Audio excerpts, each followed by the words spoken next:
you today. This is the information for today's conversation. The session will begin shortly. Thank you. Before we begin, I would request you all to please stand up in respect of our national anthem.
Assalamu alaikum everyone. Thank you for coming today. ACCA Pakistan would like to welcome you to the Pakistan Public Sector Conference 2023, a conference that has brought together the most intellectual and learned minds from public sector as our esteemed speakers and guests together are under one roof with the purpose to develop knowledge sharing platform in Pakistan for key public sector stakeholders including the government, international development partners, public sector finance, professionals and other key enablers in the public sector ecosystem. Over the years, public financial management has transformed to meet the emerging requirements of the fast changing world. Globalization and interconnectivity has made international capital markets more accessible for the developing world. In this time and age of social media, the government is scrutinized for the use of countries' resources entrusted to it by the public. Government, thus, we are constantly held accountable to answer for their economic policies and service delivery outcomes. To the end, government needs professionals that can install sound practices into the government. PFM system that in turn creates enabling environment for climate risk management, national adaptation plans.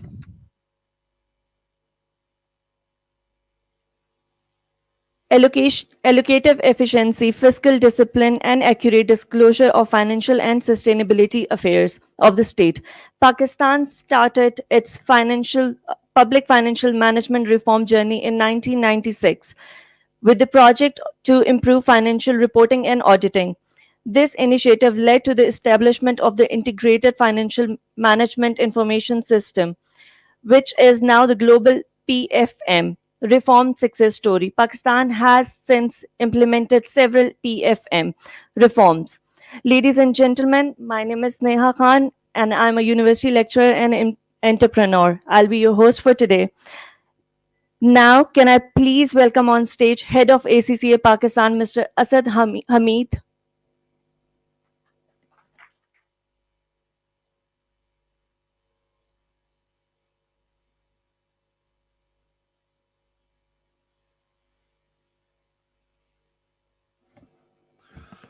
Assalamu alaikum everyone. Assalamu alaikum everyone. That's मैंने कहा सुबह सुबह का वक्त है, so obviously there is more energy. So thank you very much everyone for joining us today. It's an immense pleasure to welcome you over here.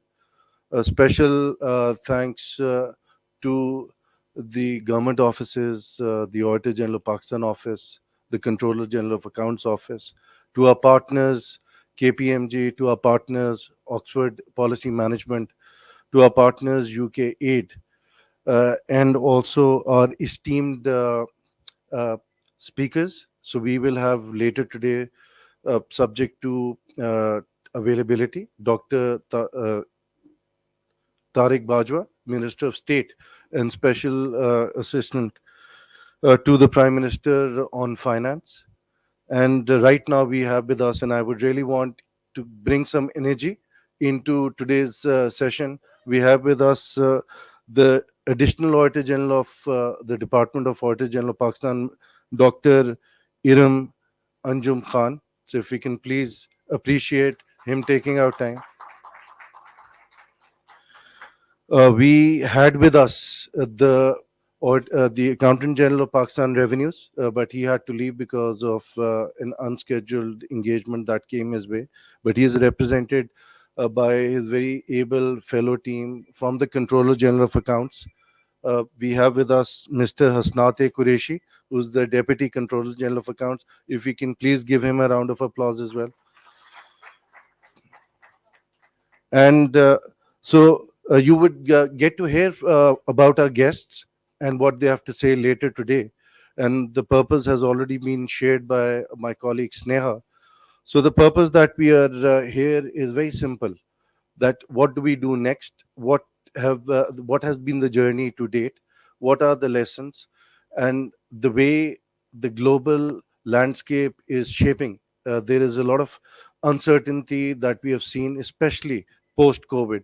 So how do the governments, how do the public financial management professionals, how does the leadership within the public financial sector, especially the finance leadership, is able to play their role, which is very critical in terms of developing this uh, new journey, this new constant of uncertainty, and how we are able to shape our future going ahead. I would like to also specially mention Mr. Hamad Yunus, who is the CEO of PFM Solutions. So he works with ACCA on a project as our PFM consultant. So a lot of effort in terms of bringing this conference, in terms of bringing the program, the content that you heard actually comes from Mr. Hamad Yunus. He is a very humble fellow. He's sitting at the back. Hamad Sab, if you could kindly rise so that people can see you. Special round of applause for him.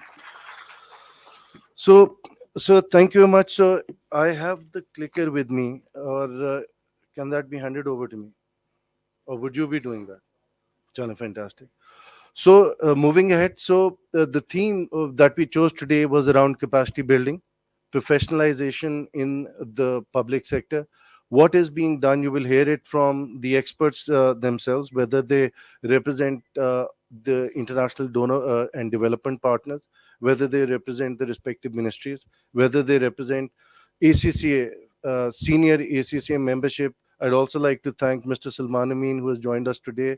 He has been a public sector, I would say, specialist for a very long time, and we'll get to hear from him later today, along with Temina Shahryar, who is also a fellow member of ACCA and is our member of the member network panel.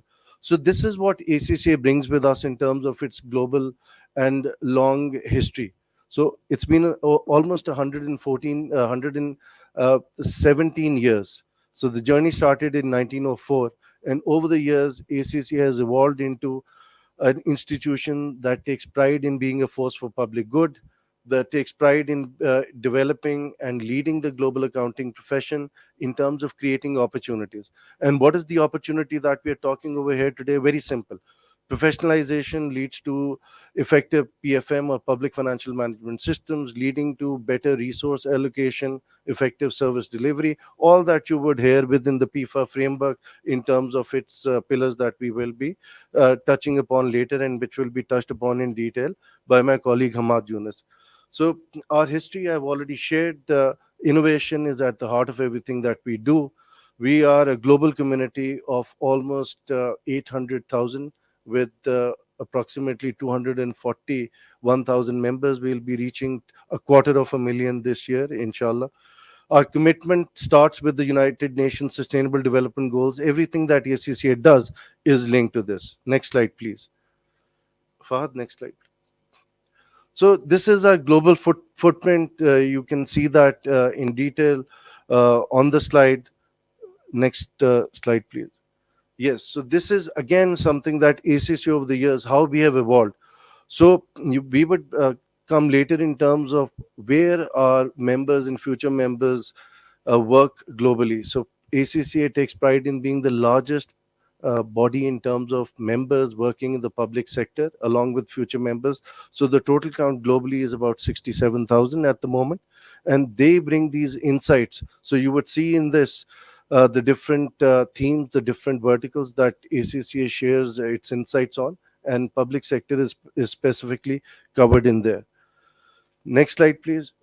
So this is what ACCA practices. So if we talk about and share our research and insights on best practices, whether it is related to governance, whether it is related to effective resource allocation, whether it is related to enhancing public trust, whether it is related to uh, developing transparency. So ACCA practices it through its own governance structure and oversight. There is a global council, there is a regulatory board, there is an executive team. So you can see all over here. And just to see in detail, Fahad, next slide, please. This is what our council consists of. So this is our supreme body, and it consists at the moment of 45 members. And you would see that we have one member from Pakistan, who is the first Pakistani, the first South Asian ever to be an office bearer in the 117 plus years of history at ACCA. So it's a big achievement for Pakistan. So her name is Ayla Majid, and she has been on the council now for 8 years. What would you would see in terms of these statistics is what strikes out. 60% of our council composition is women. So ACCA has been championing inclusive growth. When we say inclusive, it touches upon the social inclusion, it touches upon digital inclusion, and it also touches upon the gender inclusion. Next slide, please.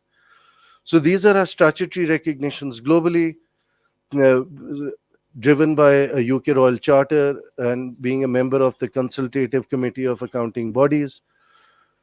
Moving on, please. So these are our international external representations, whether it is within Europe, whether it is Asia, whether it is around the world. So you would see that ACCA, in terms of its connectivity, not just with its with the body that regulates the entire profession, which is the International Federation of Accountants. So this is the connectivity that ACCA brings in terms of its contribution, not just to Pakistan, but across the globe, where we bridge the best practices, the best implementation, the best case studies. And I would share that later in our professional insight, that how those case studies have been uh, included and have formed the basis of ACCA's thought leadership. Next slide, please. So, in terms of collaboration, whether it is education provider, whether it is businesses, whether it is the regulators, or whether it is development partners, so it's a 360 ecosystem that ACCA is super connected with and helps our stakeholders super connect as well. Next slide, please. So now coming to the public sector. Next slide, please.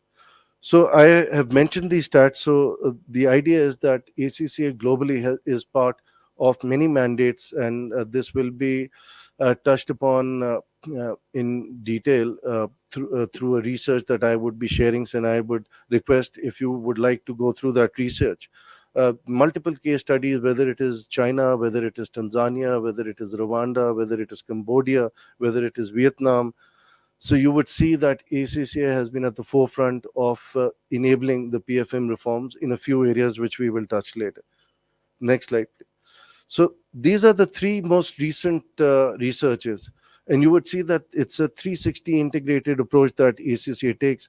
We're talking about finance leadership, how it is evolving in these uncertain times to shape the economic development of Pakistan. Because at the end of the day, PFM is all about public trust, and public trust is all about citizen delivery. And citizen delivery is all about economic development, which is inclusive and sustainable. You would if we can be, yes. So we have touched upon professionalization, green budgeting, a concept that has evolved not just for corporates, not just for the public sector, but even for individuals, that how conscious we are in terms of the climate changes that are happening, what action is being taken by entities, what action is being taken by regulators, how the government is uh, building or developing its budgets. And there is this famous saying by Joe Biden that you don't need to show me the value, you show me your budget and we will know what you value. So the budget allocation defines what we as organizations, as individuals, or as the public sector or governments value and are interested in spending and then allocating those resources to. Next slide please.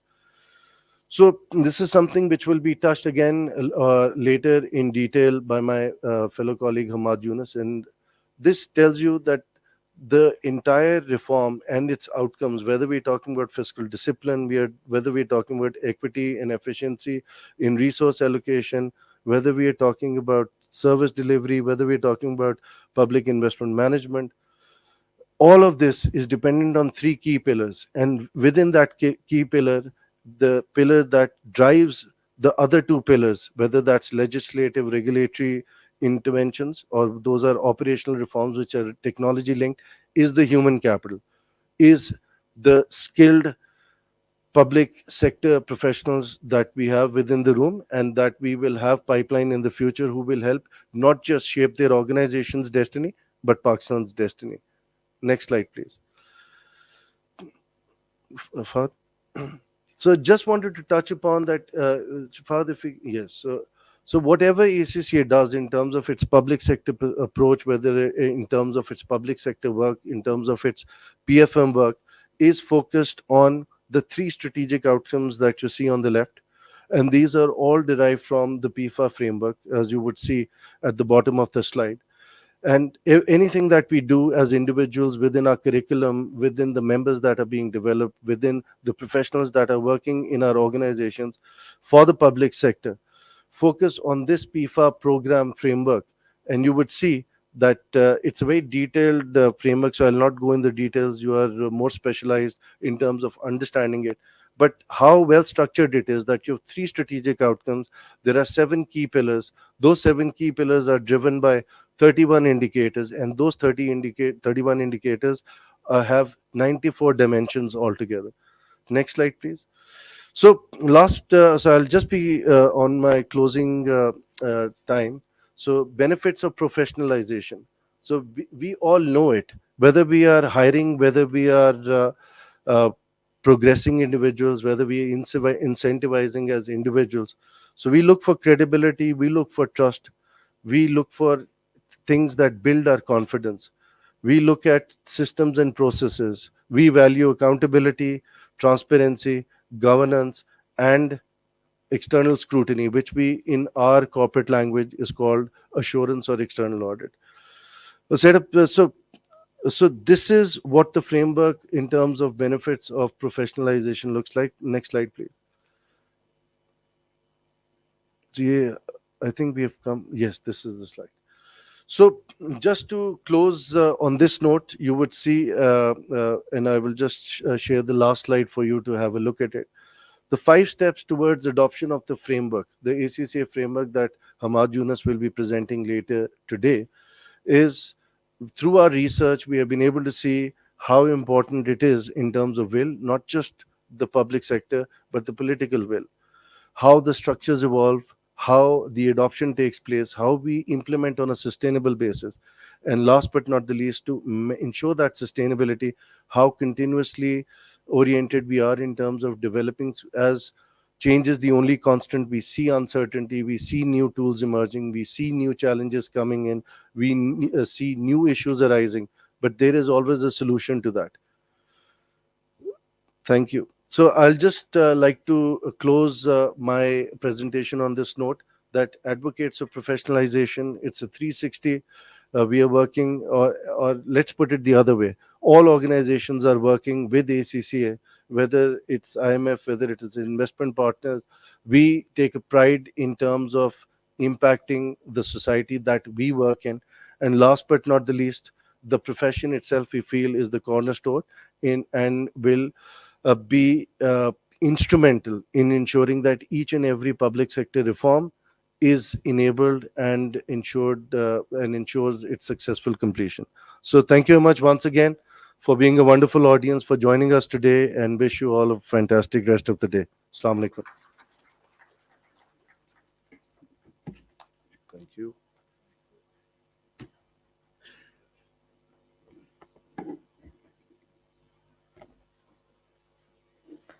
Thank you, Mr. Asad.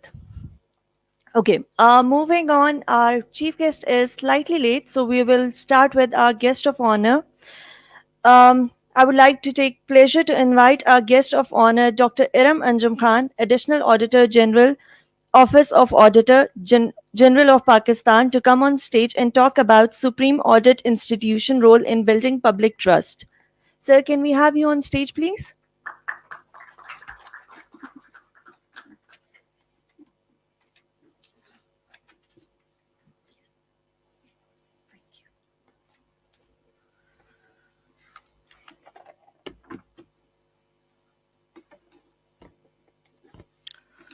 Bismillah ar-Rahman ar-Rahim. Assalamu alaikum and a very good morning. Mr. Asad Hamid Khan Sahib, Head of ACCA Pakistan, distinguished guests, ladies and gentlemen, thank you very much for inviting SAI Pakistan to this conference on the theme of building trust, building capacity, professionalization of public financial management in Pakistan. As we all know that the term public financial management commonly describes elements of an annual budget cycle, which typically centers around, firstly, the budget formulation process that culminates in its approval by Parliament.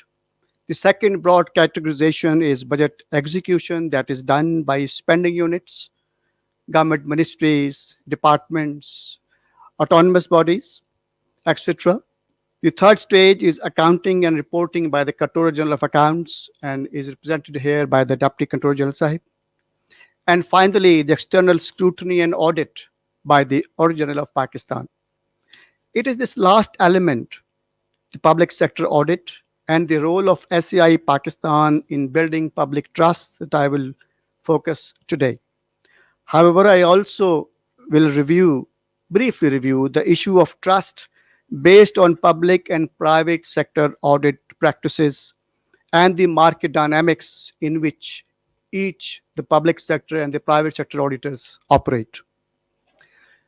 Ladies and gentlemen, in today's world, whether at individual, collective, or institutional level, trust is the most important element. Trust is relevant not just for individuals, but also for institutions, particularly the public sector institutions that suffer from a serious trust deficit. Rebuilding trust in government is imperative for good governance, and it is here that supreme audit institutions, including one in Pakistan, can play a crucial and pivotal role.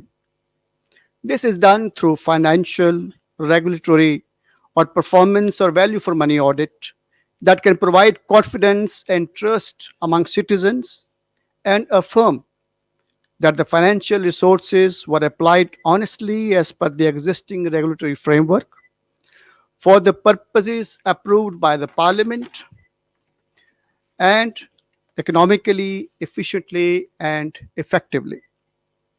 The integrity of financial statements and how government bodies spend public money, as certified by the SAI, is therefore important in building trust in the public sector. SAI Pakistan not only conducts financial and regulatory audit, but has also for decades been engaged in performance or value for money audit. It embarked on this journey in the 1980s when it developed sectoral guidelines and formats for conducting performance audit and has been a pioneer in the field. This has allowed the Auditor of Pakistan to broaden its scope of work in line with its role enshrined in the Constitution of Pakistan and increase the level of trust and confidence in the working of the public sector. SAI Pakistan has also been provided independent audit assurance or confidence to foreign donors in Pakistan by conducting the audit of foreign aided projects in the country. Ladies and gentlemen, the work of SAI Pakistan helps the public sector in assessing risks, improving governance, financial sustainability and resilience, and effective stewardship of public money. And all these things help in building trust provided by the SAI at an arm's length basis. A relatively recent initiative by SAI Pakistan is the introduction of Audit Management Information Systems, or AMIS, that aims to capture the entire audit cycle, beginning with audit planning to audit monitoring, including its follow up and reporting.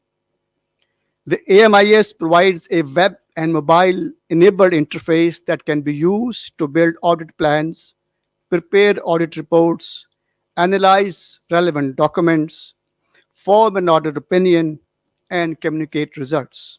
The automation will bring transparency for the stakeholders, including principal accounting officers and public accounts committee, and with passing time will give them further trust and confidence in the process of audit in the public sector.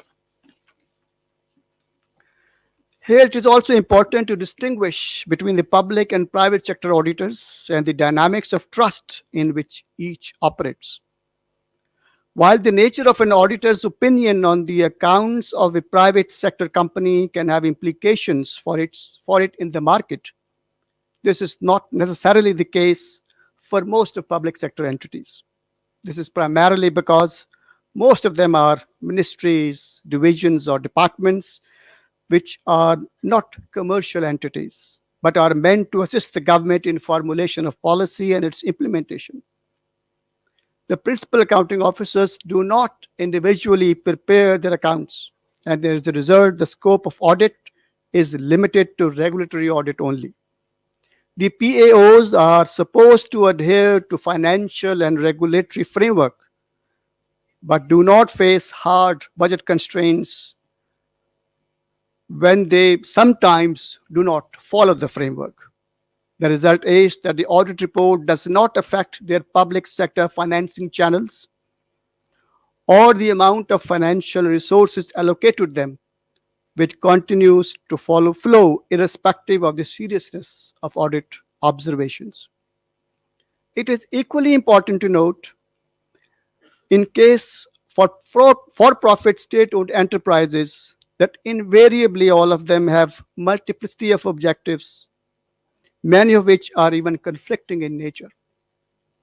Then there are political and public interest considerations, which mean that they continue to operate even when they are no longer a going concern.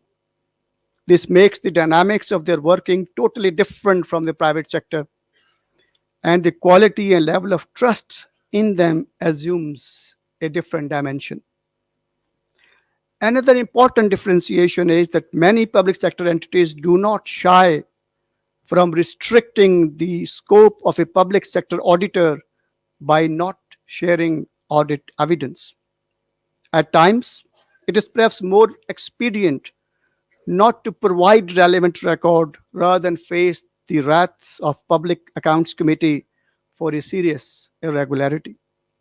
These examples clearly show the different dynamics in which public and private sector auditors undertake their professional work. What we can conclude from this comparison is that while the private sector operates in a relatively potent and vibrant market dynamic, demanding trust on the basis of an audit opinion, the public sector works on an entirely different plane. Ladies and gentlemen, there is solid empirical evidence that high level of trust in government leads to greater compliance with a wide range of public policies, such as public health responses, regulations, and more importantly, the tax system, where citizens are happy to pay higher taxes because they trust the government for provision of basic needs and services. Trust also nurtures political participation, strengthens social cohesion, and builds institutional legitimacy. The citizens' trust in their government is therefore crucial, and ACCA Pakistan, as one of the pillars of good governance in the country, aims to ensure trust through its rightful role in the public sector. Thank you very much.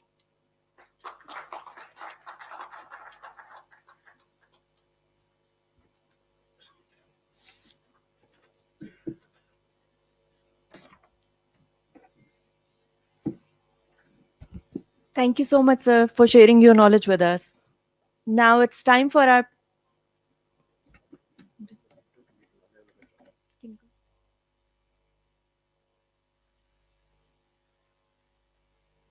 Can we have Sir Asad Hamid with us on stage, please? And Sir Dr. Iram, can we have you on stage again, please?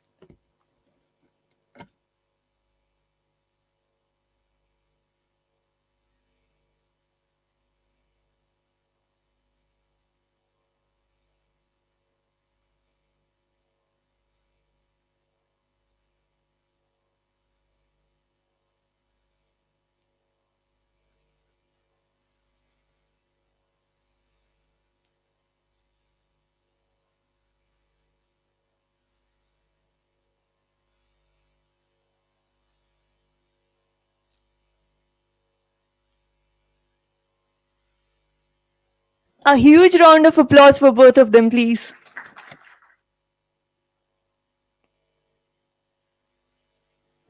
Okay, now it's time for our panel one discussion. For that, I would like to invite our moderator, Ms. Shah Bano Khan, please.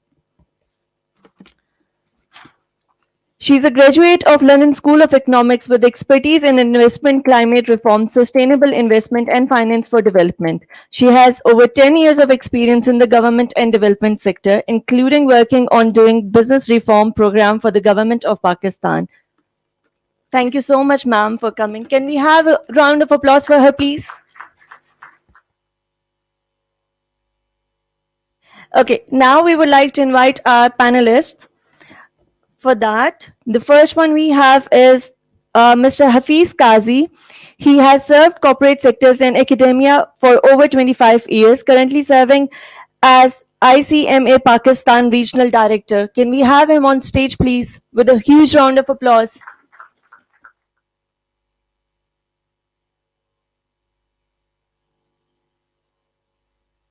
Thank you, sir. Next, we have Hasnat Ahmed Qureshi. Can we have you on stage, sir, please? Deputy Controller General of Accounts, CGA organization. A huge round of applause.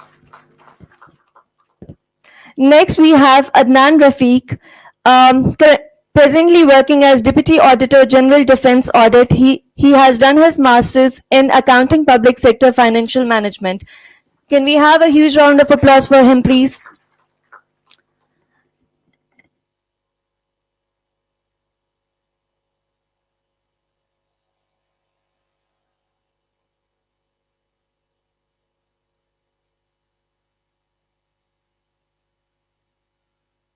Next, we have Inam Ullah Kakra. Can we have him on stage, please? He's facing.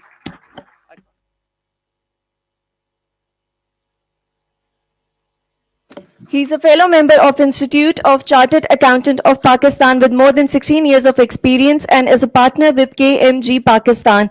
He has expertise in auditing, advisory, engagement, corporate laws, and regulatory environment. Has led IFRS implementation engagements and have industry experience in energy, oil and gas, infrastructure, manufacturing, and national international NGOs. A huge round of applause for him, please.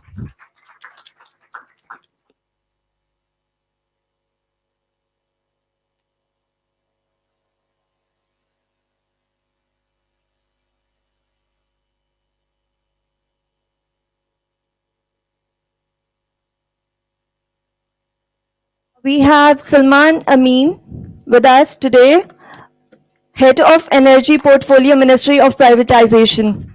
A huge round of applause for him, please.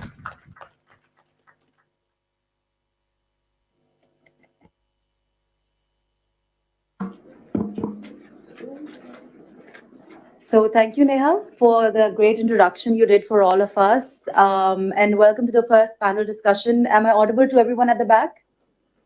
Can you all hear me? Okay, wonderful. So ladies and gentlemen, our very first panel discussion is on professionalization in public sector. So do we do it now or we do it after 5 years? We don't have much time, about 5 years, but let's see what do my esteemed panelists decide and where the conversation leads us. So ladies and gentlemen, just to set the tone for this session, I want to reiterate key messages from the two great speakers we just had before this panel. And I just want to say something. I'm going to quote that installing sound practices is something that's done through professionalization. That was just said. Then financial leadership shapes the economic outcomes of countries. Professionalization leads to better public finance management. And in the very end, my esteemed speaker mentioned that trust in the government is crucial. Lastly, public sector works on a different plane. So, with these three, four, five quotes from my speakers before us, I just want to set the tone that why public financial management is more important when it comes to public sectors, because the public sector is held accountable at the end of the day. What are we planning? What is happening on the auditing side? What is happening in the transparency side? What is happening in the big questions like privatization? What is happening in the governance of these economic or the leading financial public sector organizations? So, with this background, I would like to pose my first question to Mr. Salman Amin. So, sir, welcome first of all. How are you doing? Thank you. Good Yeah. morning. And also, it reads in Salman was busy Okay. with the introduction. Okay, Salman Saab, we missed his introduction. So, Mr. Salman Amin is FCA and FCCA with an expertise in energy and public sector. He's a seasoned professional who has worked in different dimensions of governance, that is, as a regulator in NEPRA, as CFO in OGTCL. He has completed certification on public-private partnership from University of Florida on regulatory affairs from Center of Energy Economics, and has almost 11 years of experience in the annual debt write-off for Pakistan under the debt swap initiative. So welcome once again, sir, and welcome again to all my colleagues. So starting with the very first question, the most important question of the financial leadership, the senior financial leadership, and what role they have in expanding professionalization in your sector. And in particular, what's happening in the area of privatization of the state-owned enterprises or public sector enterprises. Is there a framework around it? And what's the role of the senior leadership in developing those frameworks in these crucial questions of financial management of the privatization? So please, sir, the floor is yours for the answers. Thank you, Mr. Abano, and thank you, ACCA Pakistan, for inviting Ministry of Privatization on this important subject. And thank you, by the way, for very generous introduction. It was fine if you had missed it out, and perfectly fine with that. When you talk about this privatization and PFM, they now are getting very close with they have got very strong intersection between themselves, and obviously they are now getting dependent on each other. Briefly to mention, because now when we are structuring the privatization, these transactions, now we have to see what sort of PFM structure can be provided to it. Very precisely for the audience to understand that how the trend of the privatization has changed. Let's say in the last 20-25 years, if you see earlier, globally there have been around 8,000 privatization transactions, including 170 in Pakistan. Most of the people might not know there have been 170 privatization transactions in Pakistan, which have transpired into let's say around $900 billion for national exchequer. And all these money, were earlier in shape of divestment. But now, the trend has changed. Earlier, there was peak in late 90s, things got slow. Now the privatization is creeping back, but in a different mode. And that is in a distinctive shape of public-private partnership. And when you have got public-private partnership, or what we call P3, in case of P3, what you have to ensure is that there's a commitment from both sides, that is from the government as well as from the private sector. And when you are getting commitment from the government side, the first thing the private sector sees is there strong PFM on the background or not? Whether, just to give a very simplest example of distribution companies, discos. When we were, making the transaction model for discos, the first thing which we had to work on was how the subsidies will flow. The subsidies is for the poorest of the poor who are using less than 300 units. And then we have got subsidies for agri tube wells, and then subsidy goes to FATA and ACCA. That's a complicated subject. But whenever we were talking to the private sector or when we were structuring the privatization transaction, we have to see the public financial management system is there to support this or not. And in case, when we were conducting these investor conferences and roadshows, the first question, or among the top three questions which the private sector, investors or interested parties included PFM, along with circular debt and all these things. But the first three questions included public financial management. And just to conclude on the other part as well, that there's a legislative aspect to also when you link privatization with PFM.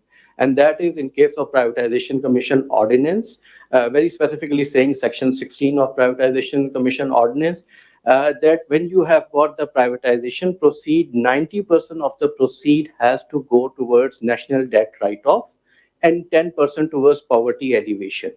And if you don't have strong PFM structure in the background, this remain unaccountable, and we have to ensure.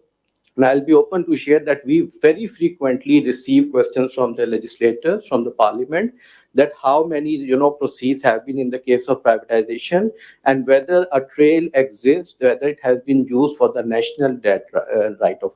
So just to conclude, both the components, PFM, the public financial management system, and privatization, they complement and supplement each other. And obviously, it would be unfair to not to applaud ACCA if they are putting that level of effort on public financial management, because we are also in the same quest how to see privatization specific approaches are being given or not. So I appreciate ACCA for that. Thank you so much, Salman Sab. And you're very, in very concise and a very short time, you've summarized it accurately, and that's why we are here. You can see these 5 pillars right over there, that the only way to reform is to make sure that it's also included in the legislature. And it's good to know that we're having different questions from them to ensure that whatever is happening is according to the law, and it's supported by all the international and global organizations. So my next question is related to, like you said, transactions are happening, but it's something related to audits. So for that, I would like to ask Adnan Rafiq Saab. So how and where you think professionalization is improving the quality of financial management in the public sector, and how the audit processes are being impacted. So what's the role of professionalization in the improvement of audit processes? Thank you, Sharbano. When we talk about the professionalization, I think the basic thing is that we have to see that we are looking at the very workforce that is being employed, and of course the system and the processes. And the professionalism, of course, brings credibility, trust, and confidence in the public finances. When we look at the audit, we have to understand that the Auditor General of Pakistan is the supreme audit institution and plays a very vital and the lead auditor of the country, and ensuring prudent spending, also ensuring that it is by the constitution mandated to develop independent and objective assessment of the processes of the governance, which enhances the legislative oversight of the government functions and operations.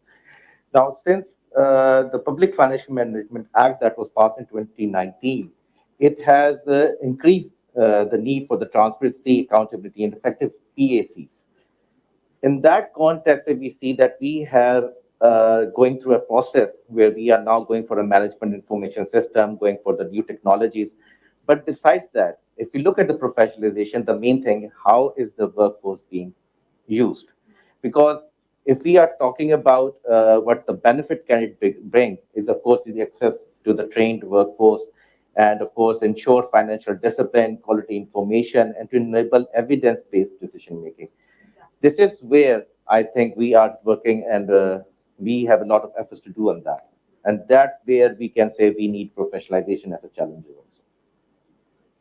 Thank you so much, sir. And again, I really appreciate the organizations making sure that whatever they're doing is registered within their legislations to make sure that all the processes are aligned. And thank you, sir, for mentioning that how technology in the management information system would encourage evidence-based transactions and support the government and the public sector, and of course, the people who are working. My next question is to Hasnat Saab. Sir, we have talked about transactions happening, audits, and my next question is, let's take a step back. And when we're looking at financial planning processes and supporting decision making, how do you think professionalization is helping you make those decisions that are right? So, what do you like to say about using professionalization in public financial management, but in terms of planning and decision making? Yeah. Thank you, Ji. First of all, I should admit that I have replaced someone, so it's one of the hardest thing to, say something on somebody's behalf. But anyways, I am representing the CGA organization, and you mentioned about professionalization, the role of professionalization in financial planning process. Um, as Adnan said, that the human resources we have at the Office of Auditor General of Pakistan and in the CGA organization, that is much better qualified than it used to be 10 to 20 years ago. And now our young officers have professional qualifications. Many of them are ACCAs. Many of them have done PIFA certification. Many of them have done masters in accounting and finance from universities, from leading universities around the world. So I guess we are well prepared to take up the challenge. And secondly, as far as financial planning is concerned, financial planning starts. The basis of financial planning is having accurate information, and the accurate information or the information flows in from the accounting offices. So we as CGA organization prepare the accounts of the federal government, we prepare the accounts of the provincial governments, we prepare the accounts of district governments. And then those accounts are certified by the Auditor General of Pakistan and reported to the Parliament. So that is where the financial planning Parliament takes decision. It goes back to the finance division. That is where the financial planning and budgeting planning processes start. So that is, I think, we as CGA organization have a very important role towards financial planning. If we are providing reliable and accurate data to the government, then I think financial and budget planning is going to be likewise. If it is not, so there are challenges. So in order to improve our reporting mechanism, so we have taken certain initiatives. For example, although as of today, we are maintaining our accounts on the cash basis of accounting, and we have moved towards modified cash basis of accounting, and that has certain limitations as far as correct picture of the whole financial portfolio is concerned. But we are firmly, moving towards transition towards accrual basis of accounting. And for that, we have taken the stakeholders on board. We are working on it. We are in the consultation process, and I hope with the passage of time, we move on to accrual basis of accounting that will be covering the true picture of the autonomous bodies as well as all public sector departments of the government. We have also taken certain reform initiatives at our own in order to improve financial reporting. For example, we have started online billing in our accounting offices, whereby a lot of resource and energy is saved, and the efficiency has improved to a great extent. We have took this initiative starting from Ministry of Health and Education, but we are rolling it over to the rest of the federal government. Similarly, we have started a green channel payment system in our accounting offices, so that has improved the efficiency and service delivery in our accounting offices. We have also simplified the pension procedure, the payment of project payments through Asan assignment account. I think the reform agenda that is very much part of the Public Financial Management Act. We are trying to implement it in letter and spirit. Thank you. Thank you, sir. And on the topic of transitioning, I'll definitely come back to you on what challenges you're facing and what sort of support you need. But before that, I want to touch upon a very sort of a softer side of what we're doing today, because one of our esteemed guests, and it was a recurrent message throughout, the speeches we had before us, trust and credibility on the systems, financial systems we have in Pakistan. So, Anamullah Saab, the question is on the softer side, but I believe it's a tough question. That how do you think we have quality? How the professionalism is impacting quality and effectiveness in the audit processes, and also it is ensuring that there is a greater trust and there is a confidence in the financial reporting. So, although the question has a softer side, but I believe it's a difficult one too. Yeah, thank you. But this is a very broader question. I mean, the trust in the information has been challenged, and it has recently, especially after the global financial crisis, it has got greater attention of the regulators, not only in private sector, but in the public sector as well. So, I mean, the concept of trust, and that's actually interlinked with the audit. I mean, the audit should deliver trust in the informations they are auditing. And audit is not actually a standalone entity that, if auditor is effective, so you can deliver the trust. So it's a whole lot of ecosystem which has to be there to an audit to be an effective to deliver the required level of trust. And it means like, as was it's just like not the auditor, the entity being audited, how well their professional management is, how well their information system processes, control, and structures are in place, including from the governance to the risk assessment, processing of the information, and all that. And then, the regulatory environment, oversight of the auditors, and the and the overall ecosystem within that economic environment. So that audit is linked to a broader ecosystem rather than a specific entity who is auditing or the entity being audited. So, I mean, when it comes to public sector, everyone in the country is a stakeholder because public money is involved. A private sector audit would have limited stakeholders, maybe shareholders, lenders, creditors. But when it comes to public sector, public money is involved. Every citizen is a stakeholder.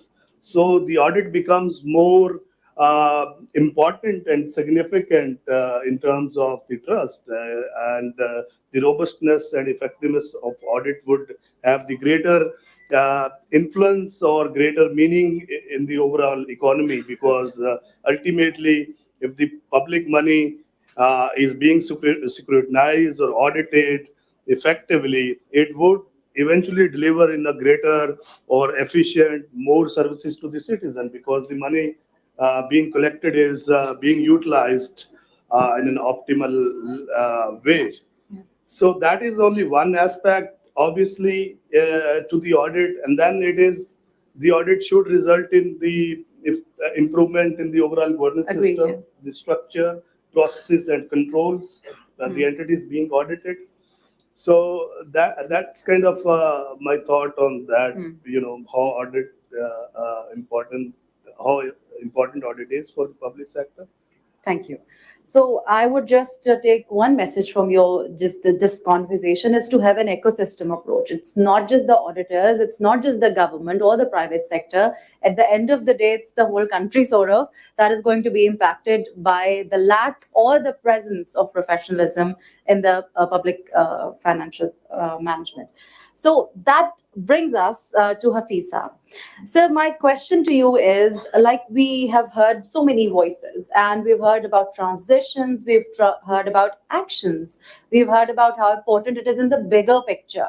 So I want to know that how is this profession advancing and transitioning to make sure that the key priorities of this ecosystem are being catered to. So what are your thoughts on this transition and how do you think all these priorities are, sort of happening at the same time? Right. First of all, Hasnan Sahab, I think you're not alone. I'm in the same boat. Actually, I was told last night by us that you are one of the panelists. So thank you very much for inviting me here. Well, basically, when I was driving to the hotel and thinking about what I'm going to say about the public sector financial management, and my apologies, with due apologies, mostly I'm hearing out is audit and reporting and stuff like that. But my was a bit larger scenario about the public financial management. When I go to CDA, I see something. When I go to the police, which is another part of the public sector organization, when I go to kacharis and a different, I see there is something wrong with the financial management, of course. And as Asad mentioned in his speech about the resource allocation, so I see the role of the professional accountants is not just to record and basically audit, Agreed. but think about how this resource allocation should be. I can give you a very simple example. For example, the budgeting. Most of our public sector departments actually don't know much about the audit the budgeting techniques, and I think in most of the public sector organizations they have the budgetary padding. To the surprise, it's not only in Pakistan. Actually, when I was in the UK, one day actually I was attending a parent-teacher meeting in my elder one in school. There was a paint work going on, and actually I asked the head teacher, which is comparable position of a principal in Pakistan, and actually I asked the lady, ma'am, I see the paint work was very much fine, why are you painting it again? And she smiled, and very simple answer, oh, because we have to spend every penny of the budget before the fiscal year expires. So basically it's not only in Pakistan, It's the around same the sort globe. of public sector financial management goes everywhere when it comes to the resource allocation and stuff like that. I think in terms of the transition, what I believe is sometimes taking steps too quick, too advanced, could be disastrous as well. Teaching a kid alphabets and then straight away moving to the science and biology and physics may not be workable for a 5-year-old child. At the same time, when we think about these glossy slides and stuff like that, and whole sets of SDGIs and stuff, and I think about the capacity building in Pakistan, that when I go to different public sector departments, actually I worked in public sector myself, and when I look at the staff, their recruitment process, their evaluation process, the promotion process, and the job security as well, that just do the job, nobody is going to bother you anyway, maximum the transfers and here and there. uh, I believe the transition phase should focus on capacity building, and I appreciate ACCA Pakistan, ICMA Pakistan, as well as the chartered accountants here, actually, who are trying to build the capacities among the public sector, not only in finance and so on, but soft skills and other important relevant skills. So I believe the transition should be logical, not in a haste. Thank you. You're welcome. So thank you so much, because that's why we are sitting here, to discuss both ends of the spectrum, to take every view on board and make sure that we integrate it into our strategies, into our business operations. And like you said, with all those organizations that were planning all these studies for Pakistan and supporting the government, to take in all this good criticism and build it in the system. So thank you so much for that, and thank you for mentioning this is a very real picture, and we all need that once in a while. Thank you so much. With that, I would go back again to Salman Saab. So, while we're discussing all these things, there is a risk in a privatization transaction. And now, getting back to the very technical side of this discussion, how do you think, like Sir said, there is a need of professionalism and capacity building? So, how professionalization can help to mitigate the financial risk which is associated with the privatization process? Having said that, have you felt the same need of the capacity development in your area in risk mitigation during the privatization process? Well, when you are, again, as I was mentioning about when you are structuring the privatization, how to go along with the privatization, and, the distinctive feature which is taking in shape of public-private partnership, there are inherent risks associated with it. there are long-term financial commitment involved, and then there are long-term, contingencies involved. Which Yeah. can, sorry, cutting you, so which can be covered with the both ends of the spectrum. We have a good financial practice and managers in place, right? Yeah, So just tilting you. that ambit will go beyond even public financial management. For example, again, because power sector is the most easiest example to narrate with it. When you are having a public-private partnership for a power sector entity, Yeah. then you have to see that, okay, we are committing from government side the public exchequer money, and we are allocating the resources. But let's see how the private sector is going to manage it.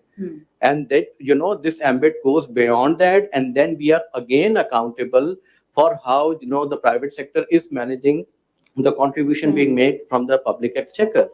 And then, when you talk about specifically talking about the risk mitigation, that itself transpire into how good the service delivery is.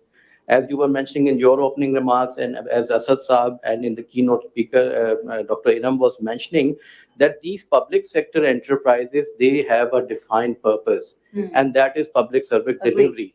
But yeah, our fellow member was also mentioning it. But when you talk about the real empirical theories and the academic even theories, because ACCA is into conducting researches on all these things, the researches show that if you want to predict how good the country's public service is, just observe how good PF and M corporate governance exists in those PSCs. Wonderful. So relating it, you have to manage the risk, and you have to be very clear how you are going to manage your long-term commitment, which include contingencies as well. Agreed. Thank you so much, sir, for this insightful comments. And next, I would like to move again to Adnan Saab. So, sir, moving back on how you mentioned that the transitioning and the things that you're doing have been enshrined into the 2019 Act, and you're introducing management systems, information management systems. So, my question is, in what ways the audit function contributes to the professionalization? Like how audit is so. Professionalization is supporting auditing, but how your institution is furthering professionalization in public sector and ensures the accountability and transparency is visible. So what are the different initiatives, like you said, the management information system, how is it happening? When we talk about the initiatives or reforms, that's a long process, of Okay, course, sir. but let's see the institutions that we have. Wonderful. We have an audit board which consists of about 14 members, and they are usually from all the accounting bodies, which are chartered firms, we have government offices and civil service organization. And the purpose of that is that it plays the roles of, you can say, giving a collective vision to all of the stakeholders and their inputs in for effective policy making. So you can say that this is one of the forum that we have in the audit journal, which gives a sort of advisory role to the government or the PSC.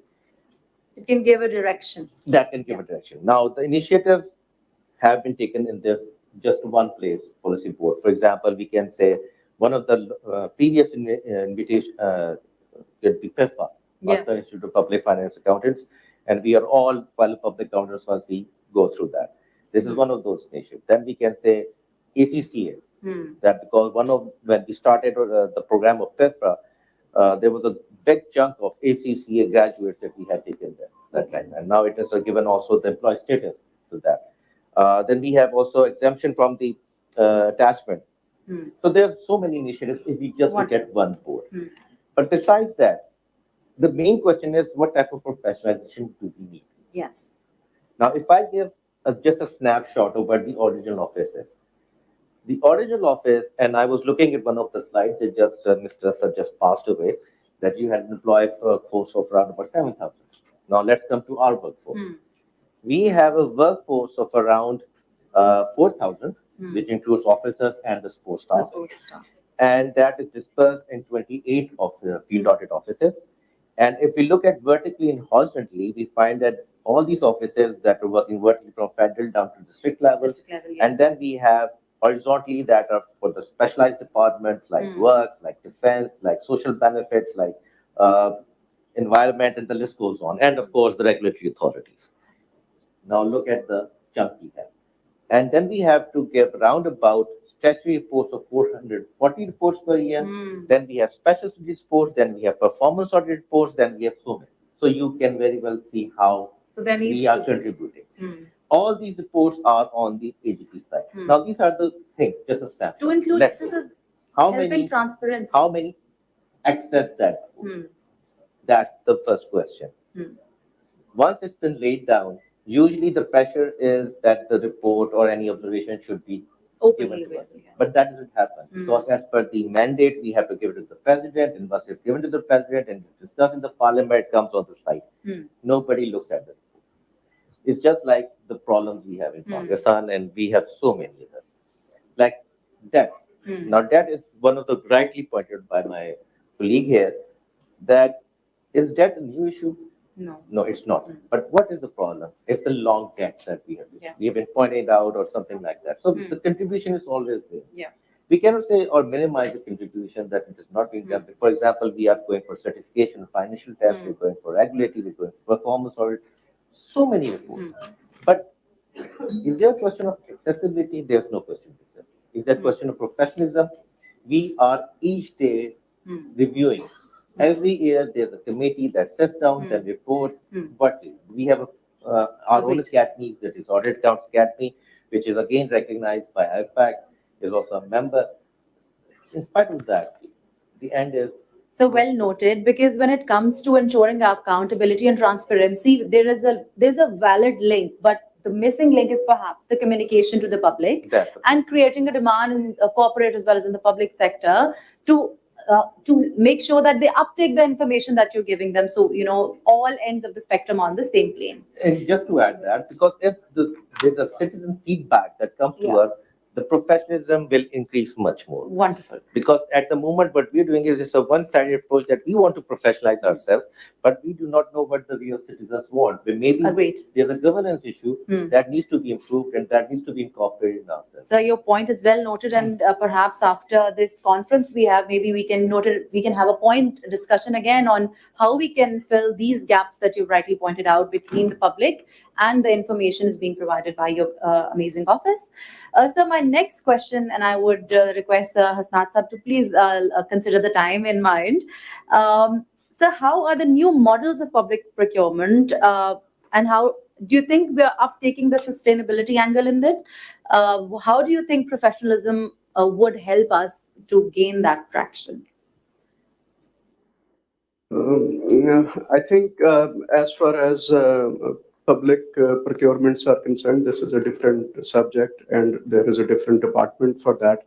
But for sure, I know that government has taken an initiative of introducing e-procurement reforms. And all the procurements, if these reforms are initiated, I think they have already initiated, but they have to roll it over to different departments. If that takes place, it will be integrated with the pre-audit system. Like, for example, if there is an advertisement for procurement, it will automatically come to our accounting office. So accounting office will know that what department is going to make procurement. So when it comes to payment, they will already have the information. Although that is not my area of concern, but as far as our accounting offices are concerned, we are using the SAP system, which is an ERP, is the best ERP in the world so far, and Government of Pakistan is the largest user of it. So through that system, we make sure that the accounting takes place in a immaculate and accurate manner, and the financial reporting is done without errors. Thank you so much, sir. I really appreciate all of you mentioning what the need is and what reforms have been taken. So it's sort of an acknowledgement of everything, the needs, the things we already have, and what we can do further. And continuing with the point of Hasnat Sab of including all these amazing transformations, My next question is to Anam Saab. Sir, in your point of view, you're hearing a lot about transitioning to technology and uptake, whether it's putting reports out there or using all these new softwares and all these platforms which help us. So, what do you think is the support needed in implementing the technological advancements in the public sector? We know it's a need, but what would you say that support we can provide? Right. The technology over the last 2.5 decades has been the biggest disruptor in the Yeah. world. And accountants and the professional accounting bodies lately realized, like 10 years ago, that this is coming. So they have started training their professionals in terms of impact of technology on the financial management and public financial management. So when the governments are digitizing and implementing technology into processes to make it more efficient, it becomes more imperative to have specialized professionals within the public financial management system who can actually make those processes and systems work to improve the quality of information Agreed. being processed by those systems and the integrity of data being generated by those systems. And then when talk about technology and the impact of technology on whether it is private sector or the public sector, it's going to be huge. And specifically in terms of accounting and reporting and auditing the public financials, in the next couple of years, technology is going to reshape everything. So that's more, then it warrants that this is the time where the professional or the specialist should be embedded within the professional management system so that, when this transition will occur, to safeguard the entities or the governments or the systems from the risk it or the challenges it will bring. Like, for example, cyber security is a challenge now. For example, government Goes is hand in hand transitioning with, yes, now from various system ERPs is subject to various risks. Data integrity is a risk. System being manipulated by the users or the users with specialized rights on that system. So the government entities would require specialized professionals to cope with these challenges in not very far future. And Thank you. it's actually there. Yeah. So we have to start thinking about embedding specialists within the financial management Agreed. system to cope with the technology. So, from the discussion we had so far, I think there is a very strong need that our esteemed panelists have mentioned to ensure that the capacity within the public sector as well as the other stakeholders have that capacity to sort of uptake the needs of the global standards as well as the practices that are happening in the country in to go a little further, if I may say so. So, sir, on that point, I'll come back to you, sir. You have presented a very good picture. Now, as a user of all the services that the government provides in terms of the financial management and being also in the government and in the private sector, yeah. So, what do you think, sir, is the key to retain and get the right sort of professional into that place, into that position? So I'll hand over this question to you, and then we'll try to wrap it up. Right. Thank you very much, ma'am. As I believe, when I look at the topic of the panel discussion, professionalism in the public sector, Ji. what I see is, and then Dr. Saab rightly mentioned that public sector organizations I think they're living on a different planet, which is very much true all around the world. I think there's a need of some sort of synchronization or harmonization between the public sector and private sector somehow, so that the public sector can adopt the same very good values or practices, I believe, which made the private sector very strong, very focused, objective-oriented. But when it comes to the public sector, they have different I would say, objectives or dimensions, or actually the work culture as well. I mean, you might have noticed in the public sector, which may not prevail in the private. I mean, in public sector, it's all yes sir, no sir culture. So, I mean, the public sector may have to take one bold step to. I'm not saying privatization.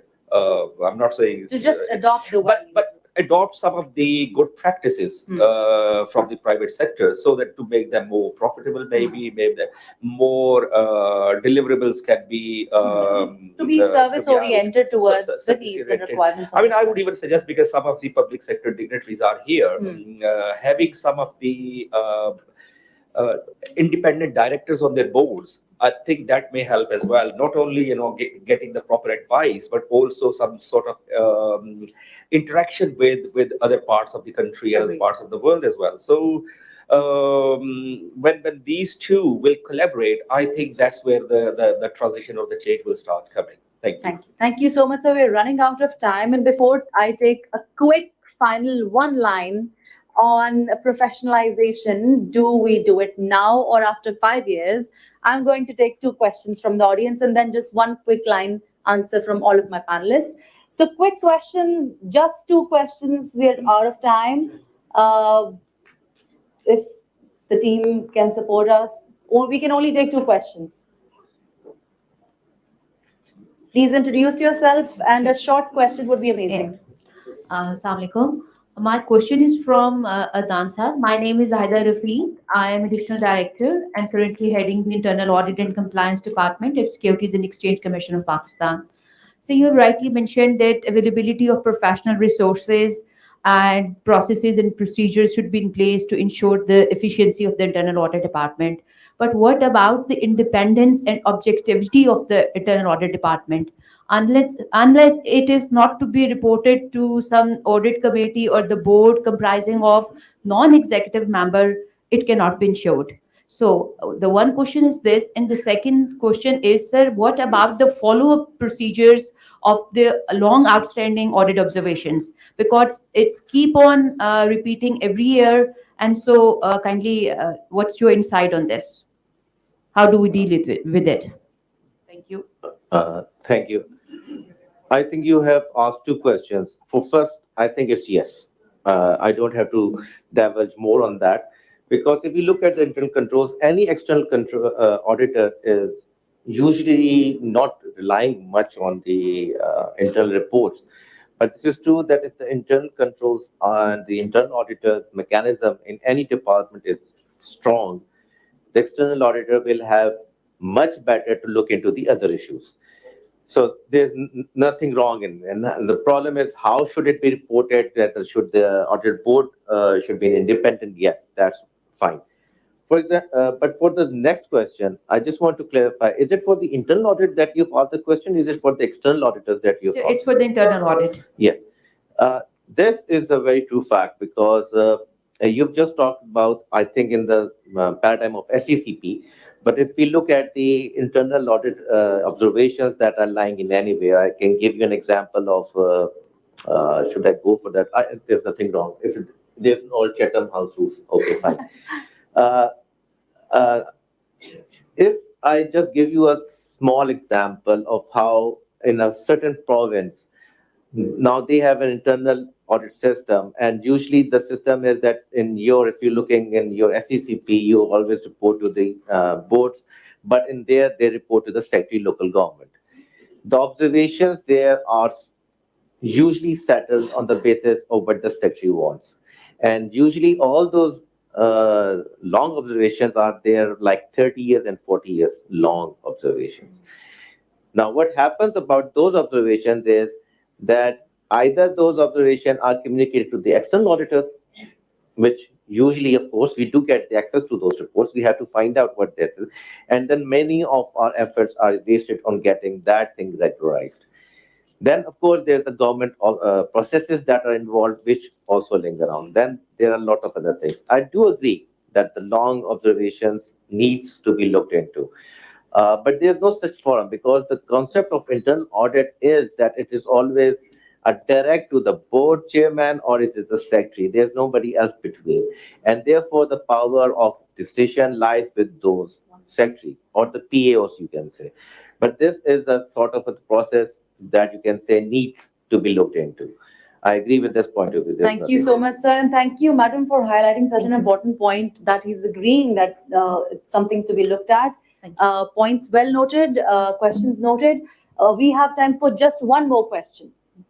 Please have a crisp question, introduce yourself, a short question, and I would request a short answer. We are running out of time. Hello, my name is Hoban, and I'm currently working in Ministry of IT and Telecom as Manager Accounts and DDO.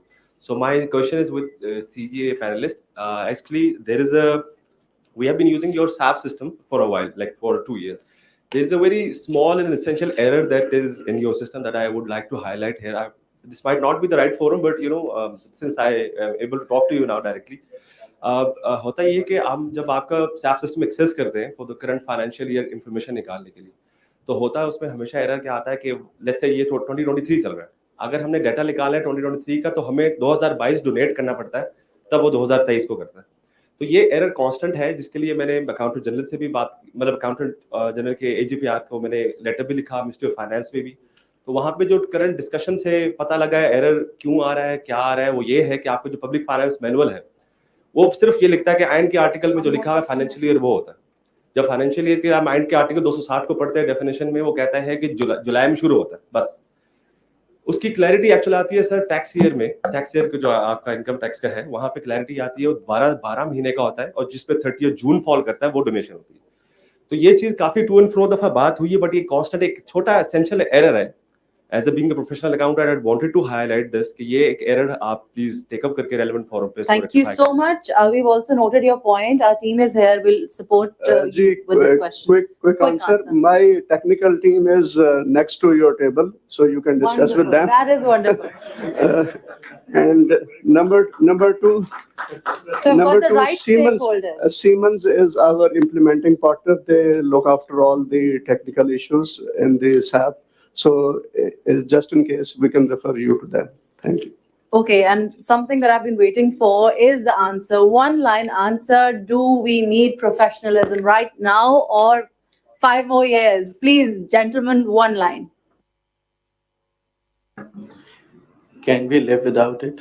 Wonderful answer. My take would be we need right now. Why? Just specifically for audit, timing, meaningful discussion, and meaningful observation to clear the backlog for 22-year decade, like 2 decades observations, meaningful observations, meaningful discussion with the entity being audited. So we need professional right now. One line. Oh, I think I'll follow them. No, please. They're right. It's an evolving process, and I think we need to professionalize and we should start Agreed. now. It is an evolving process. Yes. I think we are late. We should have done it 10 years earlier. Wonderful. Okay. I think सबको जवाब इसका पता है, लेकिन बिल्ली के गले में घंटी कौन बांधेगा? Thank you so much. Thank you so much. Thank you, ACCA, for having all of us here. All the points have been noted by our teams. Thank you, gentlemen. We highly appreciate your presence today. All the points have been taken and noted. And we hope that probably we can do something later on with all of you again. Thank you so much. With that said, we are done. Thank you.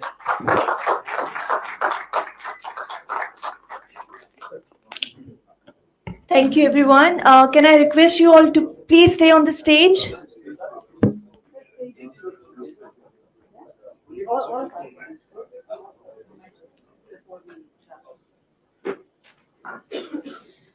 First of all, I would like to ask Mr. Asad Hamid Khan, Head of ACCA Pakistan, to please come on stage. Then I would like to request Dr. Iram Amjad, our guest of honor, Dr. Iram Anjum Khan, Head of Auditor, Additional Auditor General, General Department of Auditor General of Pakistan, to join us. Then we have Mr. Asad Malik, Head of Business Development, ACCA Pakistan.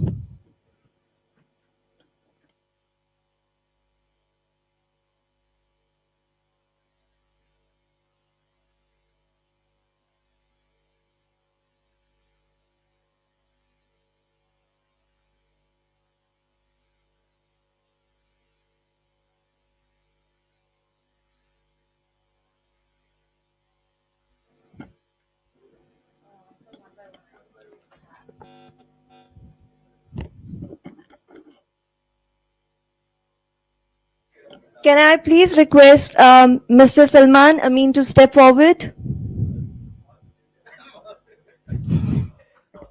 A huge round of applause, please.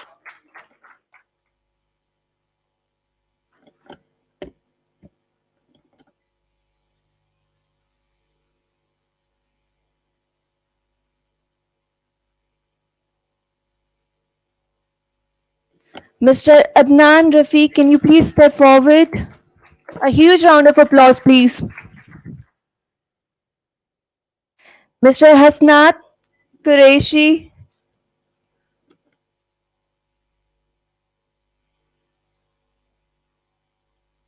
Mr. Hasnat Qureshi. A huge round of applause for him, please.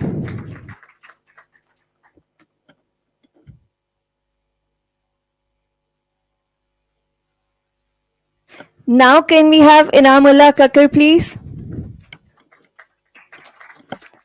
A huge round of applause for him, please.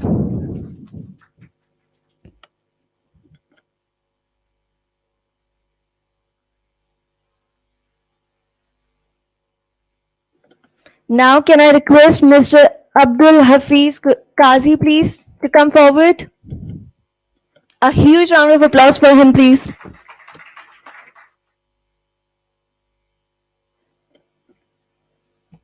Lastly, can we have our moderator, Ms. Shabano, to come forward?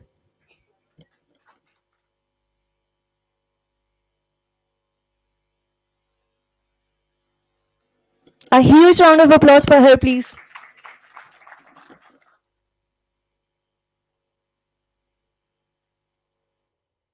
Thank you, everyone.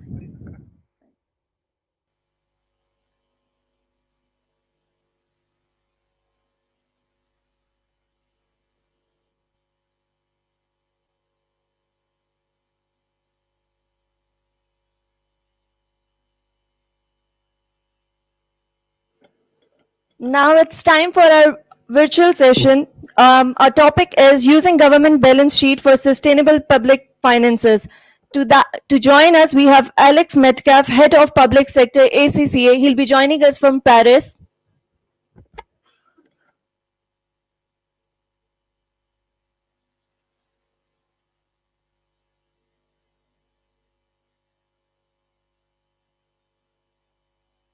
Hello, everyone. Can you hear me all right? Okay.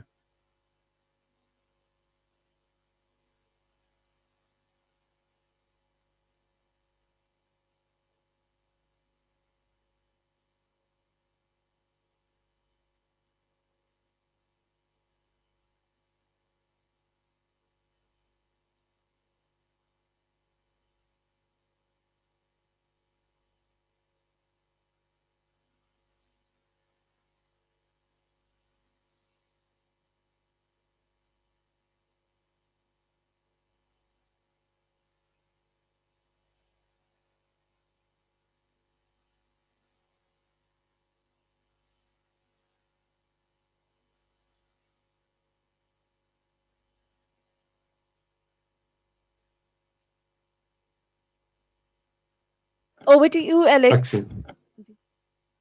Thank you very much, Asad. Hello, everyone. It's a great pleasure to be joining the ACCA 2023 Pakistan Public Sector Conference.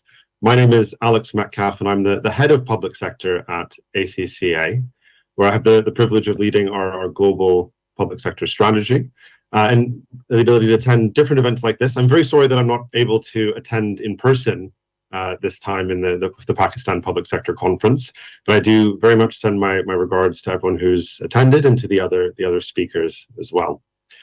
So I have the privilege of being able to share with you some of the research that ACCA undertook within public sector finance over the last couple of years, particularly focusing in on government balance sheets and the way in which using this information can support a sustainable public sector and the public sector finances that underpin the delivery of public service around the world. And I'd like to try and ground some of this research with ACCA conducted in collaboration with the World Bank, with the Ipsos boards, and with significant input from the UK Treasury as well, to be able to take you through just some quite high-level views in terms of the fiscal policy interventions that we've seen over the last few years. Alongside that, also sharing with you some of the key findings and recommendations that we had within this balance sheet approach that we recommend jointly with the partners that I've listed for you. And also to take a little bit of a step back and think about the ways in which accounting and finance data is really important in how we look to respond to crisis, but also in the ways in which we seek to build back better. And that's, I think, probably an ambitious agenda for the short period of time that we have, but I'll do my very best to take us through that. And I know there are many capable ACCA experts and leaders there who can follow up with you as well if you have particular questions on the work that we do. So let's start off and have a look first at the large response that we saw around the world to COVID, to set a bit of context for us. So over the last 4 years now, we did see significant fiscal policy interventions over that time, and the IMF was tracking this as these different fiscal policy interventions were coming into place. And their estimates kept increasing. It was something, I think we heard often, 16 trillion US dollars that had been spent. This increased up towards 19 trillion, closer to the end of the main parts of the pandemic. And this is significant fiscal expenditure that we saw over the period. And thinking about this expenditure, though, when we talked about 19 trillion, to give us a sense of this, that's very close to the size of the US economy, the US GDP in a single year, that was spent around the world as COVID-19 specific fiscal policy intervention. But what you'll see on the slide here is that the response was not uniform across different parts of the world. So there was a much larger response. The advanced economies. So the presentation that was mentioned with me in Paris now is actually with the OECD of these different advanced economies, where we're talking about some other public finance topics there. But that was that group of advanced economies that had the largest fiscal policy interventions. And in comparison, smaller ones coming through emerging economies or low-income economies. And the type of intervention looked different as well. So it was much more common that you saw large cash transfers in advanced economies from the government to households or to business, as well as guarantees or promises for example, on loans that different businesses might be taking out. Within emerging and low-income economies, it was much more common that we saw deferral on tax payment as one of the main interventions within the fiscal policy space. But what we found that was really interesting in undertaking this research with the World Bank, Ipsos board, and others was what economists describe as this distinction between above the line and below the line interventions. And on the slide that you see in front of you here, this was the kind of the snapshot that we had at the time in the research from about a year and a half ago or so. This was showing the size of these fiscal policy responses across the G20 countries, and breaking down the distinction here between the above the line and below the line measures. So what do we mean by that? When we say above the line, here we're talking about the very typical tax and spend, the revenue and expenditure measures you'd normally think of. These could be transfers to business or households that were undertaken in response to COVID-19. In addition, it could be higher levels of healthcare spending to respond to the pandemic. So those are very typical responses that we'd see represented by the red portion of the bars on the figure in front of you. But I think the really interesting part of this was actually manifest within the blue line interventions here, so the blue line measures. And these are what we call below the line and can include things like equity injections, convertible loans, guarantees. Really, in effect, these are different forms of promises that governments make to either to citizens, to individual businesses through what could be a loan guarantee, or to a household. And in doing that, there isn't an immediate effect in terms of the cash management, but there are implications for public finance in making these promises. And what we saw, and actually at the snapshot at the point at which we undertook this research, was the majority of the interventions around the world, when we added all of this up, were actually below the line interventions. It was just slightly over the 50% mark. We're below the line. And I think very important implications then for how we manage our public finances.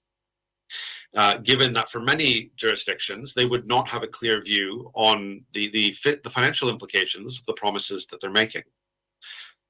So we made then maybe a rather contentious view within the report, and maybe something a little bit more provocative in terms of how we need to move forward to have the right public financial management in place to deal with crisis.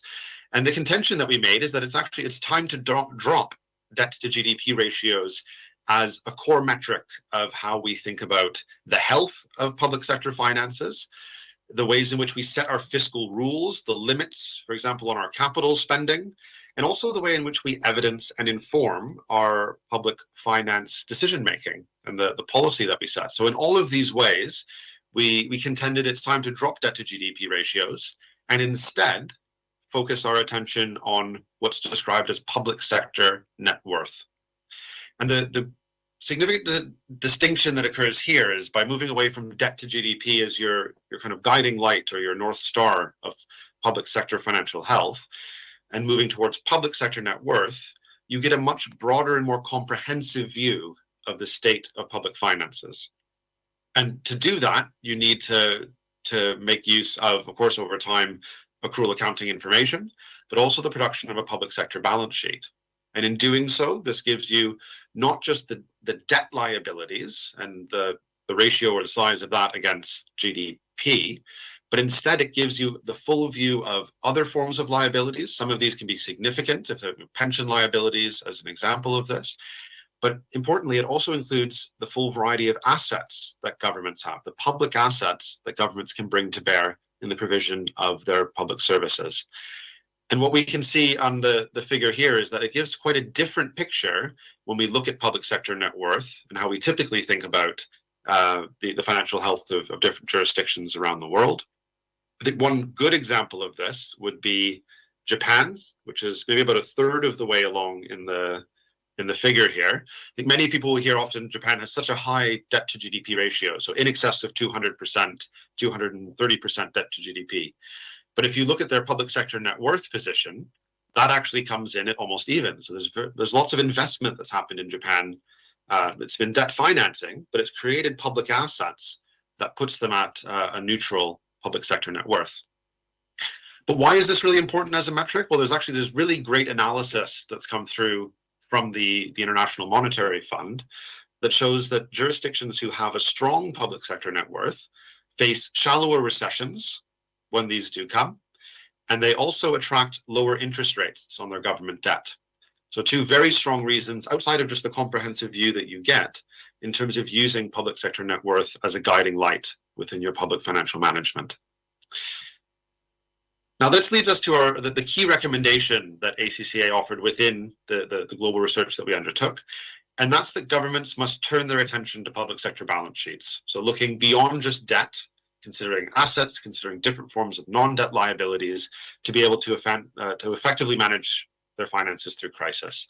And this really runs throughout the report. We've actually made full use of this recommendation around the world, where we do see this as such an important area for equipping finance professionals, partly through information and the data that they'll be getting through their financial management systems.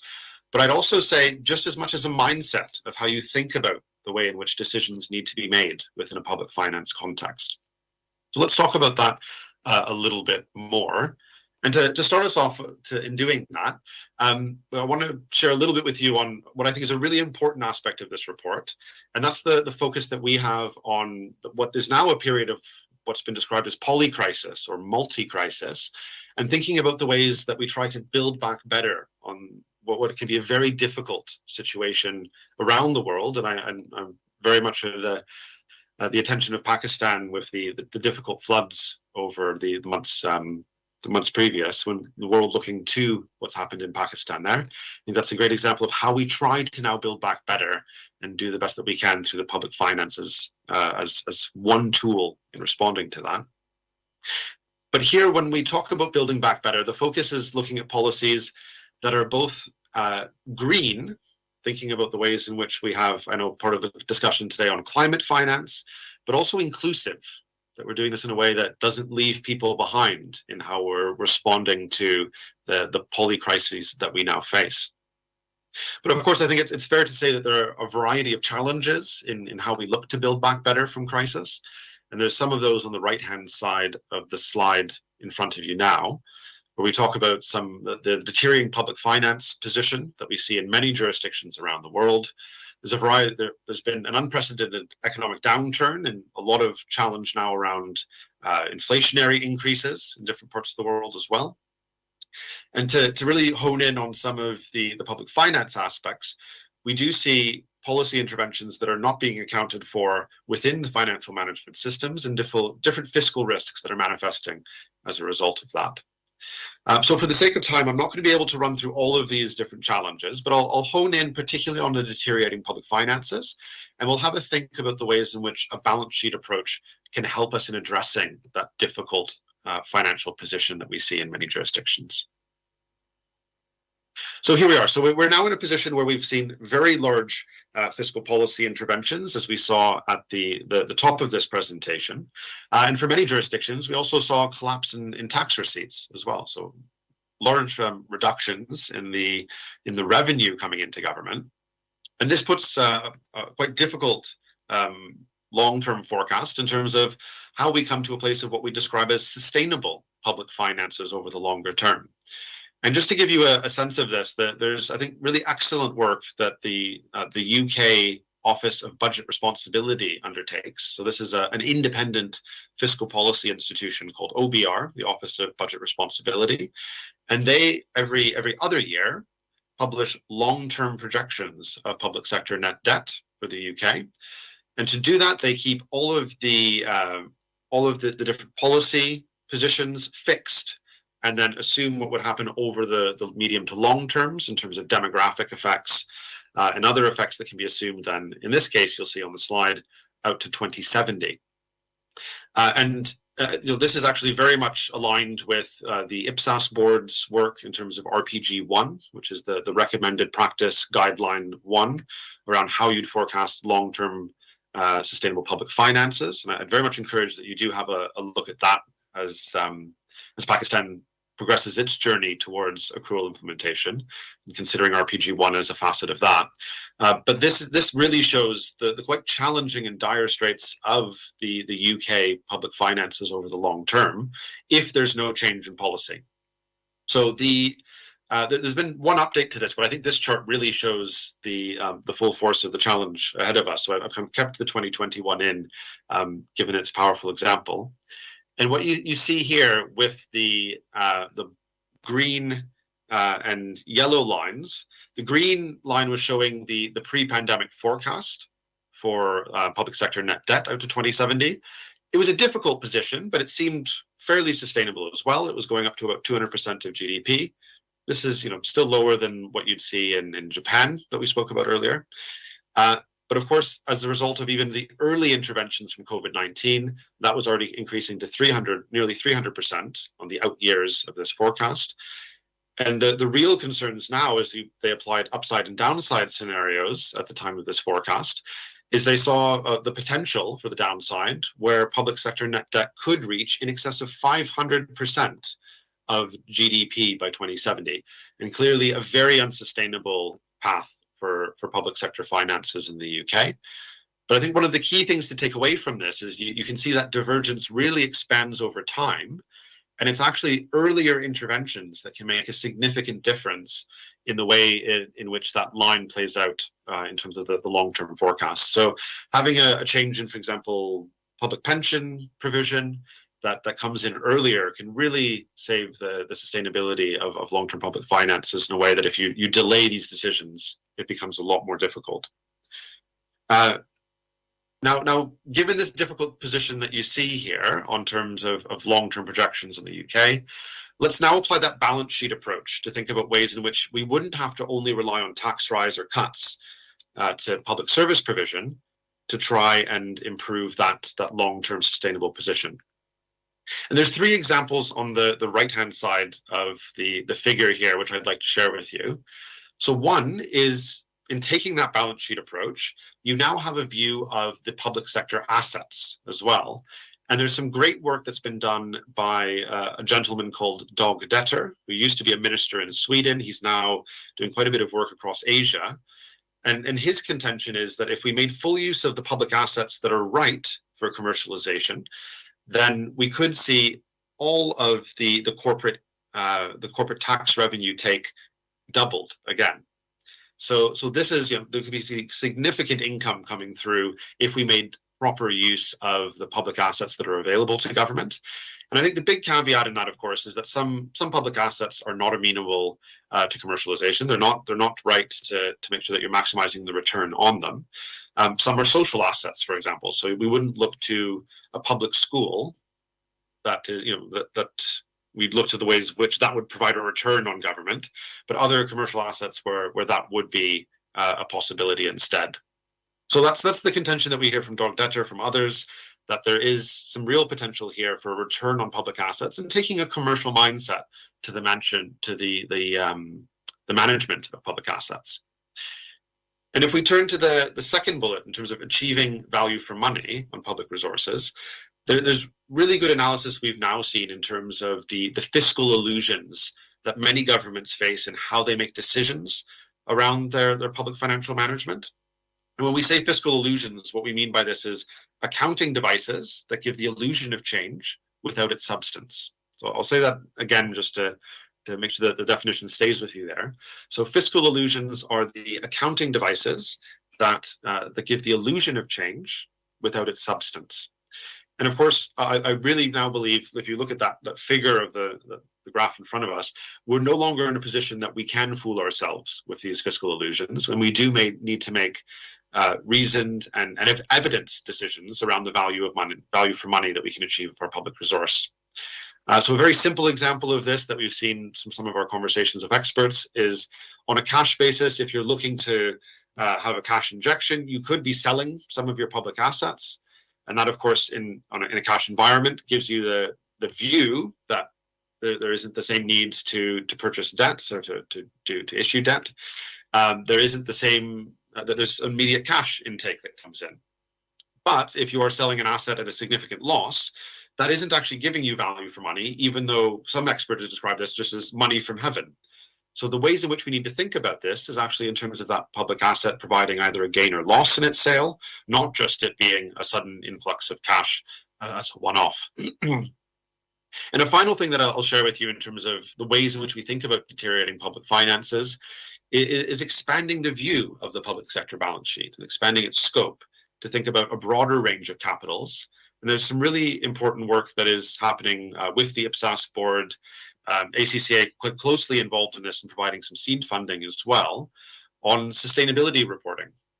And this is very much twinned and linked, where we think about the broader range of capitals, for example, the human or the environmental or social capital, and using that in a more advanced way to think about the interventions that are needed to help with the public finance position over the long term and how we invest effectively for the future. So I'll share this final slide with you before I just show you some of the future research we have coming up, and then I'll hand back to the organizers and wish you a very pleasant conference for the rest of the day. But in this last slide, what I'd like to share with you is a bit of a view in terms of the challenges for many jurisdictions who are still on the journey to accrual accounting implementation. So we do see from the International Federation of Accountants, I think a really important publication setting out the framework that's being used in the financial reporting of different public sector institutions around the world at the central government level, as well as the basis. So what you see on the slide in front of you here is the reporting basis of different jurisdictions, and this is the forecast for 2025. So great to see that Pakistan is going to be moving, on this index at least, it's described as moving at the central government level from the cash basis, relying on IPSAS, in 2025 moving to a partial accrual basis, and still having reference to IPSAS in doing that. But of course, in undertaking that journey in Pakistan, there will be challenges to say, well, we don't have all of the balance sheet information already to hand to be able to make use of this approach and to use it to inform some of our decision making. But we did hear very clearly from our experts in this area that just because you haven't fully implemented accrual accounting and you don't have a comprehensive public sector balance sheet, it doesn't mean that you can't apply the mindset of balance sheet management in undertaking this work. And I think there's great suggestion that we heard from one of the public finance leaders in the UK around what's called the Pareto principle. So looking to the 20% of effort that gives you 80% of the result. So that could be as an example of this, that you're monitoring the 10 most significant risks to the public sector balance sheet. You're not running a risk register of all the different risks, but you're focusing in on those 10s and thinking about the mitigation that could be applied to that. You could also be applying a mindset in just how you undertake the decision making. So maybe you don't have all the information to hand, but of course there's a point at which an asset was purchased and you'll know the price of that. You can consider whether you're getting value for money if you're undertaking a sale, if we rely on that same example. So there will be accounting information available, and it's looking to that, and it's also providing that mindset of what could be the implication on public sector net worth as you try to navigate that crisis. There's a really useful tool that IFAC, the International Federation of Accountants, produced particularly to help jurisdictions on their way through crisis where they don't have all of this accounting information. And that toolkit is available on their website as well. So it's actually an Excel spreadsheet that really helps you in applying this mindset with the information that you have. Very much encourage you to have a look at that. So with that, I'll now just close off by sharing with you what I think is some really exciting research that ACCA has coming up in the months ahead, and hoping that there's actually work that would be of interest to you that you'll be looking to be engaged with in terms of our global portfolio of research and insights. So later this month, we'll be publishing a piece on public sector talent trends. And that's going to be actually a spin-off from a larger global piece that ACCA has done on talent trends across the accounting profession, which had around 9,000 survey responses. So some really robust and rich data to work from there. We're also then going to be doing a larger piece on risk management in the public sector. And I think that from our conversation today, I hope you agree that that's a natural progression on from what we've already heard in some of our earlier research. There's lots of demand at the moment for how we effectively manage and mitigate risk in the public sector and the role of the finance profession in doing that. So if you're interested in that piece, do feel free to reach out to ACCA and we'd be very happy to have you involved in this. We're also looking to undertake a substantial piece around state-owned enterprise. And there's some really interesting governance and policy questions around SOEs that we'll be looking to explore and setting a global baseline in terms of different recommendations on good practice in that area. And that's just three pieces that we do have coming up, but I'd very much be interested to hear from those on other priorities that we might have within ACCA. And if there are burning questions or issues that you have in terms of areas of focus in the future, be very happy for my colleagues there to hear some of those. And we'd